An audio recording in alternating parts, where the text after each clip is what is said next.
अस्सलाम वालेकुम, मैं हूं आपका मेज़बान साबिर शाकिर वफाकीदार हुकूमत इस्लामाबाद से कुछ ताज़ा तरीन इत्तलात और खबरें आपसे शेयर करते हैं। पाकिस्तान के हालात वाक़यात में बड़ी तेज़ी से तब्दीली आ रही है। एक तरफ नवाज शरीफ साहब हैं जो कि वापस आने के लिए पर तोल रहे हैं, लेकिन उनके अपने ख़ास लोग ये कह रहे हैं कि मियाँ साहब वापस मत आना और वहीं पे रहें जहाँ पे हैं।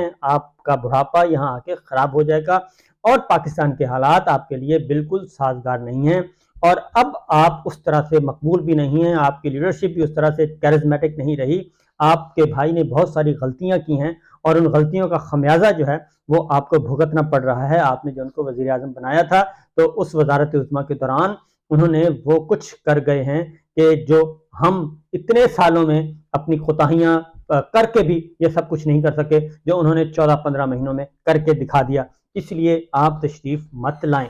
लेकिन मामलात बिल्कुल इसके बरक्स हैं। मियाँ साहब चाहते हैं कि जनाब मुझे हर सूरत में वापस जाना है और मैंने अपने मुकदमात ख़त्म करवाने हैं और मेरे मुकदमात ख़त्म होने चाहिए ताकि मैं आराम से आ जा सकूं और इससे ज़्यादा मुझे कुछ नहीं चाहिए। बाकी ये वजारत उज़्मा, ये इक़्तिदार, ये उनको भी पता है कि ग्राउंड रियलिटी, ज़मीनी हक़ाइक़ उनको बहुत अच्छी तरह इल्म है कि जनाब उनके पाकिस्तान में अब वो वाला टैका शैका बाकी नहीं रहा। लेकिन वो चूँकि गिरफ्तारी से बचने की कोशिश कर रहे हैं, वो चाहते हैं कि उनको क्लीन चिट मिले और घर बैठे बैठे मिले और उनको वापस जेल ना जाना पड़े। मैं इसकी डिटेल्स मेन चैनल पे बता चुका हूँ मुकम्मल तौर पे कि जितने भी अब तक कानूनी माहिरीन हैं, आइनी माहिरीन हैं और जो क्रिमिनल केसेस को समझते हैं, फौजदारी मुकदमात को समझते हैं, उनके ख्याल में मियाँ साहब का जेल जाने के अलावा कोई और ऑप्शन नहीं है, क्योंकि वो सज़ा याफ्ता हैं, वो मतलूब भी हैं और मफरूर भी हैं और वो मुजरिम भी हैं और वो एक 50 रुपए के स्टाम्प पेपर पे चंद हफ्तों की छुट्टी पे गए थे, जेल से उनको भेजा गया था। उनकी सज़ा बदस्तूर मौजूद है, उनकी सज़ा सस्पेंड नहीं हुई और वो जैसे ही जाएंगे अदालत के सामने सरेंडर करेंगे तो उनकी सज़ा बहाल हो जाएगी। तो सुप्रीम कोर्ट या हाई कोर्ट को, अदलिया को आउट ऑफ द वे जाके उनको सपोर्ट करना पड़ेगी और एक नई मिसाल कायम करना पड़ेगी कि जेल से आप बंदा निकालें, उनको बैरून मुल्क भेज दें सज़ा याफ्ता शख्स को और उसके बाद वापस लाएं और सीधा वो अपने घर जाए और उसके बाद वो जेल ना जाए और उस सज़ाएँ भी बरकरार हों, अपीलें भी मौजूद हों। तो ये एक बहुत बड़ा मसला बना हुआ है। एस्टेब्लिशमेंट का भी यही ख्याल है। मियाँ साहब को समझाने की कोशिश कर रहे हैं कि हम आपको सपोर्ट नहीं कर सकते, अगर हम ज़रूरत से ज़्यादा सपोर्ट करेंगे तो आपकी भी तस्वीर ख़राब होगी, हमारी भी तस्वीर ख़राब होगी और इसका सारे का सारा फ़ायदा पाकिस्तान तहरीक इंसाफ के चेयरमैन इमरान खान को होगा और पाकिस्तान तहरीक इंसाफ को होगा। और हम कैसे कंट्रोल करेंगे और आलमी प्रेशर भी बढ़ेगा कि जनाब आप ये कौन सा साफ शफाफ इलेक्शन करवा रहे हैं कि आपने जेल से निकाला बंदा बाहर लेके, बाहर से निकाल के और उसको इलेक्शन के लिए आप तैयार करके ले आए हैं। लेकिन दूसरी जानिब एक इमरान खान साहब हैं, वो उसको मुसलसल उनको टीके लगाए जा रहे हैं और उनकी पार्टी को ख़त्म करने की कोशिश की जा रही है। तो ये कैसा इलेक्शन है साफ शफाफ? तो बहरहाल ये सिचुएशन बड़ी दिलचस्प है और देखते हैं कि क्या होता है। और लंदन में बहुत बड़ी बड़ी बैठकें हो रही हैं। मियाँ साहब को सारी तस्वीर, सारे मंजरनामे उनको दिखाए जा रहे हैं और उनके लाइक माइंडेड और जिनकी बात वो सुनते हैं वो भी तशरीफ लाए हुए हैं। और एक और बात जो है वो शाहिद खाकान अब्बासी साहब के बारे में है कि शाहिद खाकान अब्बासी साहब की जो मुलाकात हुई है उसमें शायद वो बताने आए थे और कुछ डिस्कशन करने आए थे कि शायद वो मुस्लिम लीग नवाज छोड़ रहे हैं और एक नई सियासी जमात की बुनियाद रख रहे हैं। ये उन्होंने मियाँ साहब को बताया है और इतलात के मुताबिक अब देखते हैं कि उन्होंने जुमे को वापस जाना है पाकिस्तान और उसके बाद फिर अनाउंसमेंट करनी है। और ये बात मुस्तफ़ा नवाज खोखर साहब भी बता चुके हैं, मिफ्ता इस्माइल साहब भी बता चुके हैं और उसमें बहुत सारे नए लोग भी तशरीफ लाएंगे जो इस वक्त किसी सियासी जमात में नहीं है। हो सकता है वो सारे के सारे उस सियासी जमात में आ जाएं। तो एक दिलचस्प खेल मौजूद है। लेकिन जो सबसे बड़ी खबर है वो है उस्मान डार साहब का। डिटेल में बता चुका हूँ मेन चैनल पे, इसमें कुछ और एंगल से आपको कोशिश करूंगा बताने की कि उस्मान डार साहब जो कि बिलाशुबा उनको गिरफ्तार किया गया था, पहले वो रूपोश थे, उनको गिरफ्तार किया गया, मुखबरी की बुनियाद पे गिरफ्तार किया गया, कुछ मुखबरीन ने इतला दी, वो गिरफ्तार हो गए और उससे पहले जो उनके घर पे जुल्म सितम, उनका कारोबार बंद, फैक्ट्रियां बंद, सब कुछ बंद, उनकी वालदा दरबदर और वो अदालतों के दरवाजे खटखटाती रहीं और जिस तरीके से उनकी सारी प्रॉपर्टी सील कर दी गई थी, फिर उन्होंने डी सील करवाया, کیسز ابھی چل رہے ہیں، تمام کاروبار ان کا تباہ ہو چکا ہے، کھڑکیاں شیشے گھر ہر سب کچھ توڑ چھوڑ کے چلے گئے تھے، اور ان کے بھائی نے بھی بتایا تھا۔ تو یہ معاملہ سارا اپنی جگہ موجود ہے۔ 24 گھنٹے سے سوشل میڈیا پہ 48 گھنٹے یہ چل رہا تھا کہ ان کے عثمان ڈار صاحب کو اغوا سے پہلے تشدد کیا گیا، گرفتاری سے پہلے مارا گیا، پیٹا گیا، اور ان کے ڈرائیور نے بتایا، ان کے جو باقی لوگ تھے ان کے ساتھ گرفتار ہوئے تھے انہوں نے بتایا۔ یہ ساری باتیں آ رہی تھیں، اور بریگیڈیئر حارث صاحب نے یہ بات تسلیم کر لی تھی کہ جو کہ ہوم منسٹر ہیں، کہ عثمان ڈار کے خلاف FIR تھی، اس لیے ان کو گرفتار کیا گیا تھا۔ کل مقدمہ درج کرنے کا حکم بھی سندھ ہائی کورٹ نے دے دیا تھا ان کے اغوا کا۔ تو آج وہ نظر آئے، اور جس طریقے سے آئے تو وہ ایک موجود ہے، کیونکہ 9 مئی کے حوالے سے کوئی وعدہ ماف گواہ بنانے کی کوشش کی جا رہی تھی جو ابھی تک نہیں ملے، اور وہ اچانک حراست سے باہر نکل کے وہ جناب کامران شاہد صاحب ہمارے دوست ان کے ڈرائنگ روم میں پہنچ گئے، اور کسی کو کانوں کان تک خبر بھی نہ ہوئی۔ اور ڈرائنگ روم میں جا کے جس طریقے سے پہلے کیمرے لگے ہوئے تھے، اور حالانکہ ڈرائنگ روم میں بندہ جاتا ہے، آرام سے ملتا ہے، لیکن ڈرائنگ روم میں ان کو کہا گیا کہ نہیں، آپ نے دوڑ کے آنا ہے، اور دوڑ کے ایسے آنا ہے جیسے پتہ چلتا ہے کہ کوئی ماڈلنگ ہو رہی ہے، اور جیسے ہمارے اینکرز دوست جو ہیں، خاص طور پہ شوبز کے لوگ، وہ آتے ہیں دوڑ لگاتے ہوئے۔ تو اس طرح سے یہ سارا ایک سین کریٹ کروایا گیا، ایک منظرنامہ پیش کیا گیا۔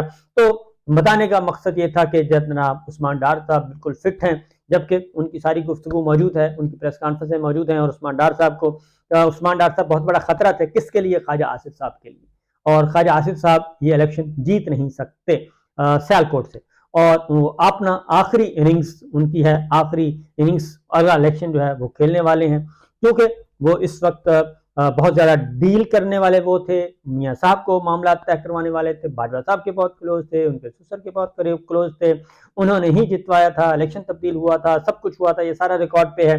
تو ان کے لیے یہ سارا سامان کیا گیا، لیکن عثمان ڈار صاحب نے ایک اور کام کیا ہے۔ عثمان ڈار صاحب کی والدہ جو ہے وہ اپیلیں کرتی رہیں، تو عثمان ڈار صاحب کی بات جو ہے وہ انہوں نے، اس کی والدہ نے بتا دی کہ ان کے ساتھ ہوا کیا ہے، اور پھر مزید آگے کیا ہونا ہے۔ ذرا سن لیں پہلے عثمان ڈار صاحب کی والدہ کیا کہتی ہیں، پھر ہم آگے بڑھتے ہیں کچھ اور خبروں کی طرف۔ بسم اللہ الرحمن الرحیم۔ خواجہ صاحب میری بات غور سے سن لو، جو تم چاہتے تھے وہ تم نے عثمان ڈار کو گن پوائنٹ پہ رکھ کر اپنے مقاصد کو پورا کیا ہے۔ سیاست عثمان ڈار نے چھوڑی ہے، اس کی والدہ نے نہیں۔ اب تیرا مقابلہ میں کروں گی سیاست میں، اور میرا چیلنج ہے تمہیں کہ تم میدان میں آؤ اور دیکھو کہ تمہارے شیر کا میں کیا اثر کرتی ہوں۔ تم نے جو تم چاہتے تھے وہ تو نے تو کر دیا ہے۔ میرا پہلے بھی ویڈیو پہ نام تھا کہ میں عمران کے ساتھ ڈٹی ہوئی ہوں اور ڈٹی رہوں گی، سیاست میں نے نہیں چھوڑی۔ اب میدان میں آؤ تو دیکھو کیا ہوتا ہے۔ تو اس طریقے سے عثمان ڈار صاحب کے مقابلہ، عثمان ڈار صاحب تو چلے گئے، اور انہوں نے تو کہہ دیا کہ جناب ان سے ایک سٹیٹمنٹ بھی نکلوا لیا گیا، سب کچھ کر لیا گیا، لیکن ان کی والدہ نے خواجہ آصف صاحب کو کر دیا ہے چیلنج کہ الیکشن میں لڑوں گی، آپ کے مقابلے میں لڑوں گی، اور آپ کو جیتنے نہیں دوں گی، آپ بھی آئے اور شیر بھی آئے۔ تو دیکھیے کہ ابھی تو پارٹی شروع ہوئی ہے، عثمان ڈار کی گرفتاری، اس کا پہلے روپوش ہونا، پھر اس کے بعد گرفتاری کے بعد اغوا کا مقدمے درج کرنے کا حکم، اور اس کے بعد پھر اچانک ان کا واپس آنا، اور پھر بریگیڈیئر حارث صاحب کو اس سے پہلے کہنا کہ ان کے خلاف FIR درج تھی، اس کو گرفتار کیا گیا ہے۔ یہ اتنے تضادات اور سب کچھ ہونے کے باوجود اب ان کی والدہ، انہوں نے کہا جی پارٹی تو اب شروع ہوئی ہے، اگر آپ یہ سمجھتے ہیں کہ خواجہ آصف صاحب کو الیکشن اس طریقے سے وہ جیت سکتے ہیں، تو انہوں نے کہا یہ نہیں ہوگا۔ تو اس میں کون کون ملوث ہے جی؟ کیونکہ خواجہ آصف صاحب آپ کو پتہ ہے کہ اس وقت جو ہماری نگراں حکومت ہے پنجاب کی، جو اس وقت ہماری فیڈرل گورنمنٹ ہے، وہ بھی شہباز صاحب کی ایکسٹینشن ہے، مسلم لیگ نواز کی، اور سرفراز بگٹی صاحب جو ہیں وہ بھی آپ کو معلوم ہے۔ تو باپ اور PMLN اور نواز شریف صاحب آپس میں بہت ذرا گٹھ جوڑ ان کا چل رہا ہے، تو دیکھتے ہیں کہ کیا ہوتا ہے۔ تو یہ عثمان ڈار صاحب سے دوسری جانب سائفر کا معاملہ تھا، اور سائفر کے معاملے میں بھی جو ہیئرنگ ہوئی، پہلے دن کامیابی حاصل نہیں ہو سکی، کیونکہ ان کا خیال تھا کہ بند کمرے میں جیل میں ماحول ایسا کریٹ کیا جائے گا خوفناک قسم کا، اور وہاں پہ عمران خان صاحب کو اور شاہ محمود قریشی صاحب کو پنجرے میں رکھا گیا، جیل کی سلاخوں کے اندر سلاخیں، اور اندر ایک پورا ماحول کریٹ کیا گیا تھا، اور ایسے سین کریٹ ہو رہا تھا جیسے ہم فلموں میں دیکھتے ہیں، جہاں پہ फौजी ट्रायल किया जाता है और एक मेज Este é o Joe, lendário mecânico. Só utiliza os filtros Wix Filters, porque quando alguma coisa é de confiança, मेज, एक कुर्सी और पिंजरे में लाया जाता है। तो ये सारी की सारी वहाँ पे माहौल क्रिएट किया गया था और ख्याल यही था कि कल ही ये ट्रायल शुरू हो जाएगा और चंद दिनों में ये मामला खत्म हो जाएगा। लेकिन इमरान खान साहब ने जेल के अंदर से जो पैगामात भिजवा दिए हैं, उन्होंने ये बता दिया है कि जनाब नहीं, मैं किसी से कोई डील विल नहीं करूंगा, ना ही मेरे साथ किसी का राब्ता है, और ये बाहर जितनी भी खबरें हैं वो सारी की सारी डिसइंफॉर्मेशन है।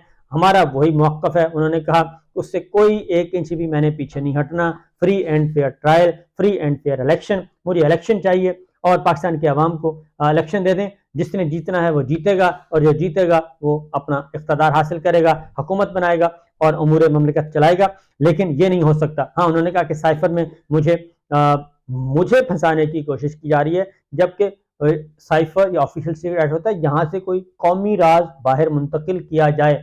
तो मैंने तो कौमी राज बाहर मुंतकिल नहीं किया, बल्कि बाहर जो साजिश हुई उसके बारे में अपनी कौम को बताया और अपनी कौमी सलामती कमेटी को बताया, अपनी काबीना को बताया, अपनी पार्लिमान को बताया, अपने चीफ जस्टिस को बताया, अपने प्रेसिडेंट को बताया, अपने आर्मी चीफ को, अपने DGISI को, अपने मुसल्लह फौज के चारों सरबराहान को बताया।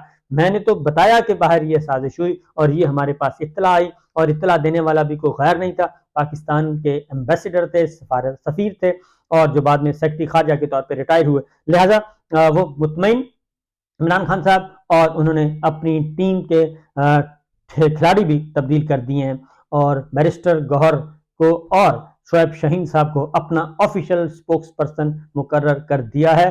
बाकी तमाम स्पोक्स पर्सन खत्म और अब ये 2 मैदान में उतारे हैं और ये है सिलसिला और ये सूरत हाल। तो देखिए आगे आगे होता है क्या। इजाज़त दीजिए, अल्लाह हाफिज़।